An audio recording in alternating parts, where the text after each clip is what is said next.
Awak tahu rendang tak? Aduh, Tahu. Rendang tuh dari negara mana? Malaysia.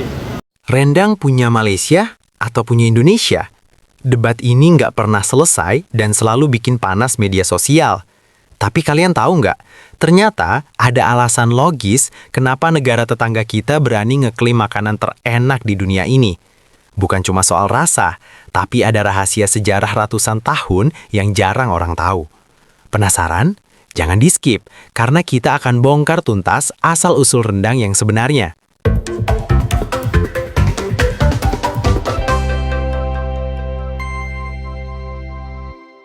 Kita mulai dari akarnya. Rendang lahir dari bumi Minangkabau, Sumatera Barat. Catatan sejarah menunjukkan rendang sudah ada sejak abad 16. Tapi rendang bukan sekedar daging bumbu. Bagi orang Minang, rendang adalah simbol musyawarah. Dagingnya melambangkan para pemimpin, santannya melambangkan kaum intelektual, cabainya melambangkan ulama yang tegas, dan bumbunya adalah simbol masyarakat luas. Jadi, satu piring rendang itu sebenarnya adalah simbol keharmonisan sebuah bangsa. Ternyata, dari bahan-bahan tersebut mempunyai filosofinya masing-masing loh. Bahan-bahannya ada filosofinya. Maksudnya gimana? Oke, aku jelasin ya. Oke. Daging menyimbolkan nini mama sebagai pemuka adat. Cabai ibaratkan alim ulama yang tegas mendirikan syariat Islam. Bumbu menyimbolkan masyarakat umum dengan berbagai perannya. Dan santan atau karambia menyimbolkan cerdik pandai kaum intelektual. Terus, kenapa Malaysia ngerasa punya juga? Nah, ini kuncinya. Budaya merantau. Dulu, orang Minang hobi banget merantau menyeberangi Selat Malaka ke wilayah yang sekarang kita kenal sebagai Malaysia, khususnya ke daerah Negeri Sembilan.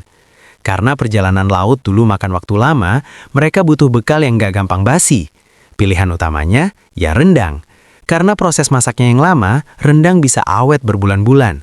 Para perantau ini akhirnya menetap, beranak cucu, dan tetap memasak rendang di sana.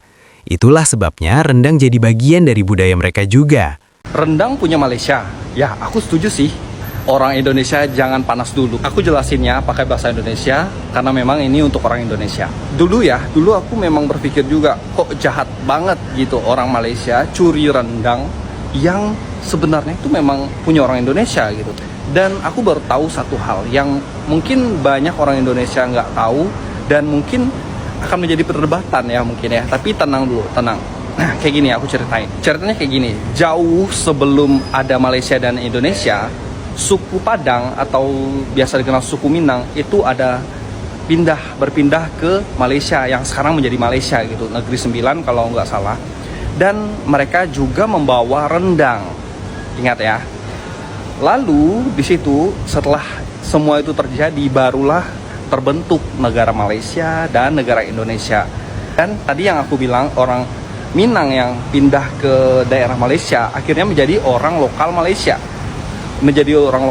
Dan mereka membawalah yang namanya rendang. Tapi, tunggu dulu. Meski namanya sama, barangnya beda.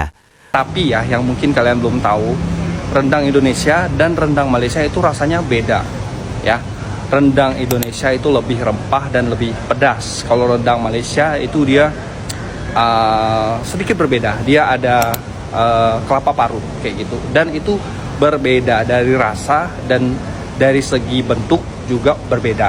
Jadi kalau menurut aku, siapa yang salah dan siapa yang benar? Nggak ada yang salah dan nggak ada yang benar. Semuanya sama-sama benar. Rendang memang ada di Malaysia dan juga ada di Indonesia. Semuanya benar kayak dan nggak perlu didebatkan. Rendang Malaysia milik Malaysia, rendang Indonesia milik Indonesia. Jadi, secara teknis, rendang yang mereka maksud dan rendang yang kita banggakan itu punya karakter yang beda jauh. Kesimpulannya, secara sejarah dan geografis, rendang adalah warisan asli Minangkabau, Indonesia. Tapi secara kultural, dia memang sudah menyebar ke negara tetangga karena migrasi. Yang jelas, dunia sudah mengakui lewat CNN kalau rendang adalah makanan terenak nomor 1. Kalau menurut kalian, lebih enak rendang daging atau rendang ayam? Tulis di kolom komentar ya. Jangan lupa like dan share video ini supaya makin banyak yang melek sejarah kuliner kita. Sampai jumpa di video berikutnya.